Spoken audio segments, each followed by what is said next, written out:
में शाम का वक्त दिखाया जाता है जब हमारी एलिस और सीना दोनों चर्च से वापस आ गई थी। तो उनके सामने हमारी एलिस की मदर इन लॉ खड़ी थी। वो कहती है तुम दोनों लेट हो। तो वो कहती है हमें माफ़ कर दे मदर, लेकिन हम वापस आ गए। तो उसकी मदर इन लॉ कहती है ठीक है, तुम ऊपर जाओ और रेस्ट करो। और वैसे भी सीना मेल्टन को कुछ ज्यादा ही मुसीबत उठानी पड़ रही है मेरे बेटे की वजह से, जो कि इनएडिक्वेट है। तो सीना मुस्कुराते हुए कहती है बिल्कुल नहीं, ड्यूकडम का फ्यूचर उन पर डिपेंड करता है और उनकी हेल्थ बहुत ज़्यादा प्रीशियस है, इसलिए मैं उनके लिए प्रेयर करने गई थी। और वैसे भी अगर वो लीडर ना बने तो कौन बनेगा, आपको नहीं लगता? तो वो हंसते हुए कहती है थैंक यू ये कहने के लिए, लेकिन वो दिल में सोचती है ये कनिंग फोक्स मुझे ऐसे कह रही है जैसे मेरा बेटा तो है ही नहीं। तो वो कहती है ठीक है मैं ऊपर चलती हूँ। पीछे से हमारी एलिस की मदर इन लॉ कहती है ये कितनी जरा बदतमीज थी, बिल्कुल लोमड़ी की तरह चालाक थी, और देखो सेम मुझे आगे से जवाब दे रही है। तो हमारी हीरोइन सोचती है हाँ हाँ बिल्कुल, लेडी का कोई मैच ही नहीं है, वैसे भी वो तो फीमेल लीड है ना स्टोरी की। तो तब एलिस की मदर इन लॉ तोपो का रुख उसकी तरफ कर देती है। वो कहती है और तुम बताओ इतनी देर से क्यों आई हो, क्या तुम लोग टेंपल के अलावा भी कहे गए थे? वो कहती है नहीं नहीं, मैं तो टेंपल में प्रे कर रही थी और मुझे लगा था लेडी बहुत ज्यादा सस्पिशियस है। जब उन्होंने कहा उन्हें प्राइवेट प्रेयर रूम चाहिए, लेकिन मैंने वहां गार्ड से पूछा तो उन्होंने कहा वो पूरा वक्त अपने कमरे में ही थी ताकि प्रे कर सके। तो उसकी मदर इन लॉ कहती है चलो ठीक है जो भी है, बस उस पर नजर रखना। और शायद ये पहला दिन था ना, शायद इसीलिए वो बिल्कुल चुप थी। तो हमारी नर्स कहती है जी जी मैं समझ गई। तो तब वो कहती है ठीक है जाओ और अपने हस्बैंड की मेडिसिन का ध्यान रखो, तुम यही तो करती हो। तो हमारी नर्स कहती है जी मदर। और वो सोचती है चलो जाती हूँ और अपने हस्बैंड को जाके थोड़े सप्लीमेंट्स खिलाती हूँ, न्यूट्रिशन मिलेगी ना उसे। और तब वो हमारे ड्यू के कमरे में पहुंच चुकी थी और उसे वो दवाई पिला रही थी। और तब वो ड्यूक को देखकर सोचती है पता नहीं आज तो ड्यूक को देखकर मेरा मूड फ्रेश नहीं हो रहा। तो तभी उसकी जेब से वही फॉर्म नीचे गिर जाता है जो उसे उस प्रीस्ट ने दिया था। तो तब वो ड्यूक का हाथ पकड़ती है और कहती है ये कितना ज़रा वार्म है, लेकिन मैं कुछ भी नहीं कर सकती। और वो थोड़ा उदास हो जाती है और उसके थोड़ी देर बाद वो वहां से चली गई थी। और तभी ड्यूक अपनी आंखें खोलता है। तो तब वो अपने हाथ को देखता है और सोचता है क्या मेरा हाथ, लेकिन क्या सच में इतना ही गर्म था? और आखिर ये क्या करना चाहती थी लेकिन ये कर नहीं सकती। और वैसे भी आज तो उसने मुझे पहले की तरह ग्रीटिंग भी नहीं की, क्या सच में वो ये जगह छोड़ के जाने वाली है? लेकिन अगर ऐसा ही था तो उसकी आवाज में इतनी सैडनेस क्यों थी, उसे तो खुश होना चाहिए था ना। और तब वो सोचता है जब उसने उसका हाथ पकड़ा था, वो कहता है उसने मेरा हाथ पकड़ा था तो कितना जरा गर्म लग रहा था। और उसके थोड़ी देर बाद सीन चेंज होता है और हमें हेल्किन दिखाया जाता है जिसके हाथ में एंटीडोट था। वो कहता है योर एक्सलेंसी ये पूरा कंप्लीटेड एंटीडोट है, आप इसको पी सकते हैं। तो वो कहता है अच्छा ठीक है। तो हेल्किन तभी उस शीशी को पीछे कर लेता है। तो ड्यू कहता है क्या अब क्या, क्या तुम मुझे ये देने से मना कर रहे हो? वो कहता है नहीं नहीं माफ कीजिएगा, लेकिन मैं बस आपको बता रहा हूँ कि ये मेडिसिन बहुत जरा स्ट्रॉन्ग है। तो ड्यू कहता है अच्छा तो फिर ड्यू कहता है तो तुम कह रहे हो ये पॉइजन है ना, लेकिन क्या सच में तुम चाहते हो मैं इसको कंज्यूम करके मर जाऊं? हल्किन कहता है नहीं नहीं मेरा ये मतलब नहीं था, मेरा मतलब था डिटॉक्सिफिकेशन प्रोसेस बहुत ज्यादा पेनफुल है, इसकी वजह से आपको बहुत ज्यादा दर्द होगी। आपने जो पहले न्यूट्रिशनल सप्लीमेंट्स लिए थे ना, मैंने उनमें पेन किलर डाल दिए थे, लेकिन मुझे लगता है इससे ज्यादा फर्क नहीं पड़ेगा। और अगर आपने इस दवाई को पी लिया तो इसकी वजह से आपको सुबह में बहुत ज्यादा मसला होगा। तो ड्यूक कहता है छोड़ो इस बात को, बस मुझे एंटीडोट दे दो। और वो सोचता है क्या फर्क पड़ता है ये प्रोसेस पेनफुल हो या फिर नहीं, मुझे तो बस दवाई चाहिए। तो बटर कहता है योर एक्सलेंसी आप इसको नहीं पी सकते। तो वो कहता है नहीं मुझे इसे पीना ही होगा, ताकि दोबारा से मैं डार्कनेस में फंस के ना रह जाऊं, मुझे उससे निकलना ही होगा। और तभी दरवाजे में दस्तक होती है। तो वो कहता है कौन है? तो वहां थी हमारी सीना। तो तब वो कहता है ठीक है अंदर आ जाओ। और तब दरवाजा खुलता है और वहां से सीना चलती हुई अंदर आती है और उसका ड्रेस उसकी आंखों की तरह ग्रीन था, जो कि बहुत ही ज्यादा खूबसूरत था। तो हेल्कर उसको देखकर देखते रह जाता है और वो तो ब्लश कर रहा था। वो सोचता है मैंने सुना था कि यंग लेडी सीना मेल्टन बहुत ही ज्यादा खूबसूरत है, लेकिन मैं उनको खुद देख रहा हूँ तो ये बहुत ही ज्यादा प्यारी हैं। तभी उसके पीछे से कुछ सर पे लगता है। वो कहता है क्या मेरे सर पे क्या लगा? तो तब वहां पे सीना आती है। वो कहती है दूसरों को घूरना अच्छी बात नहीं होती और तुम्हें तो थोड़े बेसिक मैनर सीख लेने चाहिए। तो वो कहता है क्या मैजिशियन, क्या ये मैजिशियन है? इसने बिना देखे मुझे पीछे से वार किया।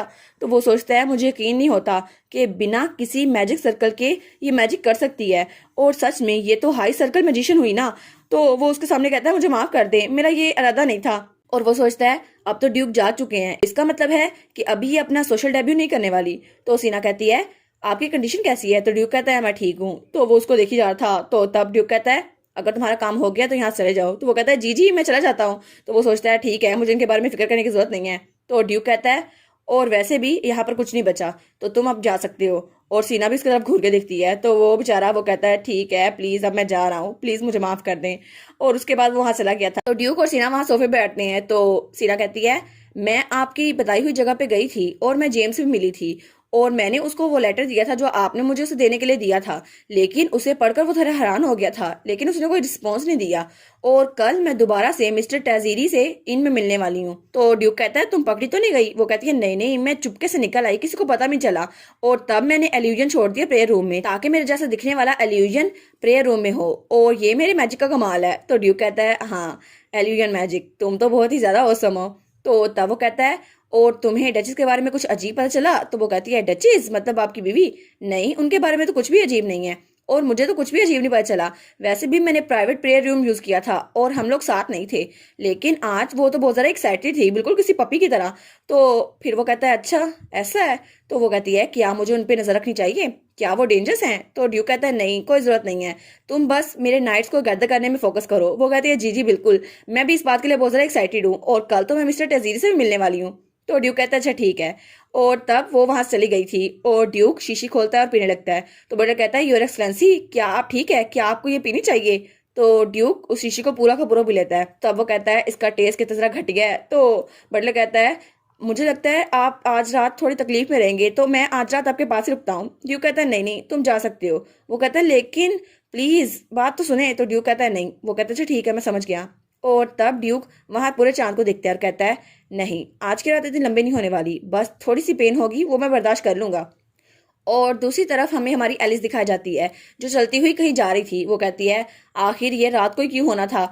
मैंने उसको अपनी पॉकेट में रखा था, लेकिन पता नहीं वो कहाँ गया। और वो सोचती है वो एप्लीकेशन फॉर्म तो मेरे पास है ही नहीं, मुझे पूरा यकीन है मैंने उसको अपनी ड्रेस में रखा था, लेकिन अगर वो मिसेस क्विलिन को मिल गया तो मदर इन लॉ तो मुझे जान से मार डालेंगी, लेकिन मुझे नहीं पता अगर उनके पास हुआ तो मैं क्या करूंगी। तो तब वो सोचती है लेकिन सिर्फ एक पॉसिबल जगह बची है, ड्यू का कमरा, मुझे वहां चेक करना होगा, मैंने अभी तक वहां चेक नहीं किया। तो तब वो लालटेन लेकर ड्यू के कमरे में पहुंच चुकी थी। तो तब वो वहां पर देखती है तो वो पेपर वहीं जमीन पे गिरा हुआ था। वो कहती है ओह, तो ये मिल गया मुझे। तो तब उस पेपर को उठाती है तो वो कहती है अच्छा तो ये यहाँ पर था, लेकिन तभी उसे किसी के कराने की आवाज आती है। वो कहती है क्या, ये आवाज किसकी थी? तो तब वो इधर उधर देखती है, लेकिन उसे कोई नजर नहीं आता। तो तब वो कहती है क्या, ये आवाज तो बेड से आ रही है। तो तब वो लालटेन ड्यूक की तरफ करती है तो ड्यूक बहुत ही ज्यादा तकलीफ में था, और वो तो सोते हुए बहुत ज्यादा चिल्ला रहा था। तो हमारी कहती है क्या ड्यूक आप ठीक तो हैं? तो वो ड्यूक के पास आती है, लेकिन ड्यूक उसकी तकलीफ कम ही नहीं हो रही थी। वो कहती है आखिर इसकी ये हालत कैसे हो गई, ये तो नींद में बहुत ज्यादा तकलीफ में है। तो वो कहती है प्लीज ड्यूक खुद को संभालें, लेकिन क्या मुझे आपकी हेल्प करनी चाहिए? लेकिन मैं कैसे कर सकती हूँ, मेरी डिवाइन पावर्स तो इतनी ज्यादा है भी नहीं कि आपकी हेल्प कर सकूं। तो वो कहती है क्या मुझे डॉक्टर को बुलाना चाहिए? तो वो कहती है ठीक है, और उस पेपर और लालटेन को वहीं रख देती है। वो कहती है इस वक्त यही इंपॉर्टेंट है, मैं जाकर डॉक्टर को बुला लेती हूँ। और तब वो हेल्किन के पास आई थी और कहती है हेल्किन मेरे साथ चलो। तो हेल्किन जो अपना सामान पैक करा था वो कहता है यंग मैडम। तो हमारी हीरोइन कहती है मेरे साथ चलो जल्दी। तो वो कहता है अच्छा मैं आता हूँ, लेकिन हमारी हीरोइन उसका कॉलर पकड़ लेती है। वो कहती है जल्दी चलो ड्यूक के पास। वो कहता है मुझे माफ कर दे, मैं आ रहा हूँ। और तब ड्यूक वो तो बहुत ज्यादा तकलीफ में था और उसको बहुत ज्यादा पसीना आ रहा था। तो हेल्किन सोचता है ऐसा लगता है एंटीडोट का साइड इफेक्ट वो शुरू हो गया है, लेकिन ये इतनी ज्यादा तकलीफ में है। तो हमारी हीरोइन बहुत ज्यादा परेशान हो जाती है। वो कहती है अब हमें क्या करना चाहिए? तो वो कहता है नहीं, ये तो बस मेडिसिन है ना, वो फैल रही है। तो हमारी हीरोइन कहती है क्या क्या ये सच है? तुमने उसको जहर तो नहीं दिया? वो कहता है नहीं नहीं, मैं उसको जहर क्यों दूंगा, जो मेडिसिन मैंने उनको दी है ना बस वो ऐसे ही काम करती है। तो हमारी हीरोइन चील की निगाह से उसे देखती है। वो कहता है प्लीज प्लीज मुझ पर ट्रस्ट रखें। तो हमारी हीरोइन कहती है अच्छा ठीक है, फिर तो हम कुछ नहीं कर सकते बस उसको पेन में देखने के अलावा। तो तब वो कहती है ठीक है, तुम वापस जा सकती हो अपने रूम में। तो डॉक्टर सोचता है इसका साइड इफेक्ट तो 2 या 3 दिन ऐसे ही रहेगा, क्योंकि मेडिसिन बहुत ज्यादा स्ट्रॉन्ग थी, लेकिन मैं डचिस को तो नहीं बता सकता ना ये कि आज की पूरी रात तो ये बहुत ज्यादा तकलीफ में रहेगी। लेकिन अगर डचिस यहाँ पर रही तो क्या पता ड्यूक उनके सामने ही उठ जाए, और फिर डचिस को तो पता चल जाएगा ना कि ड्यूक वो नाटक कर रहे थे। लेकिन क्या मुझे उन्हें रोकना चाहिए? तो फिर वो कहता है मुझे क्या, मैं तो चलता हूँ यहाँ से। और उसके बाद वो वहां से निकल गया था, और हमारी हीरोइन वहीं पर थी हमारे ड्यूक के पास। और इसी के साथ ये वाला पार्ट यहाँ पर ख़त्म। तो आप लोग बताइएगा आपको ये पार्ट कैसा लगा। प्लीज़ लाइक करिएगा, कमेंट करिएगा और शेयर करिएगा। और जो न्यू व्यूवर्स हैं काइंडली वो चैनल को सब्सक्राइब कर दें। और पिछली वीडियोस का लिंक आपकी स्क्रीन पर नज़र आ रहा होगा, तो काइंडली उनको भी चेकआउट कर लें। Thank you so much.